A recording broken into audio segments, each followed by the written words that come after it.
যথাযোগ্য মর্যাদায় প্রাক্তন মন্ত্রী প্রয়াত বিমল সিনহার ১২৮তম শহীদান দিবস পালন করে সিপিআইএম। এদিন মেলার মাঠস্থিত দলের রাজ্য কার্যালয়ে প্রয়াত নেতার প্রতিকৃতিতে ফুল ও মালা দিয়ে শ্রদ্ধা জানানো হয়। সেখানে উপস্থিত ছিলেন সিপিআইএম রাজ্য সম্পাদক জিতেন্দ্র চৌধুরী সহ অন্যান্য নেতৃত্ব। ১৯৯৮ সালের এমনই দিনে কমলপুরে জঙ্গিদের হাতে খুন হয়েছিলেন তৎকালীন স্বাস্থ্যমন্ত্রী বিমল সিনহা। এই ৩১শে মার্চ ১৯৯৮ এটা যে চতুর্থবার বামফ্রন্ট মন্ত্রিসভা তৈরি হবার পর ১ মাসও অতিক্রান্ত হয়নি।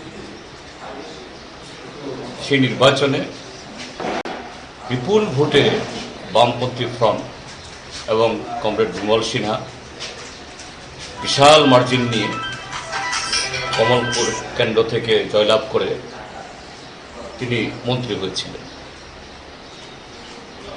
এনএলএফটি তারা কারা? যারা সেই নির্বাচনে বামফ্রন্টকে হারানোর জন্য ওয়ার টাইম থেকেছে।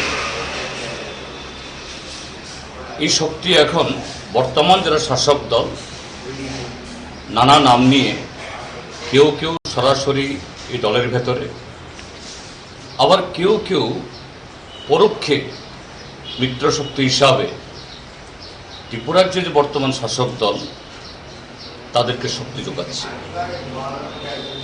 তারা যখন গণতান্ত্রিকভাবে বামপন্থীদের হারাতে পারে না, তখন কোথাও সন্ত্রাসী কার্যকলাপ, কোথাও সাম্প্রদায়িক জিগি, তার সাথে আরও নানাভাবে যে গণতন্ত্রকে জবাই করার জন্য তারা আমাদের রাজ্য সহ সারা ভারতবর্ষে আমরা তাদের যে বর্তমান যে চেহারা আমরা দেখি।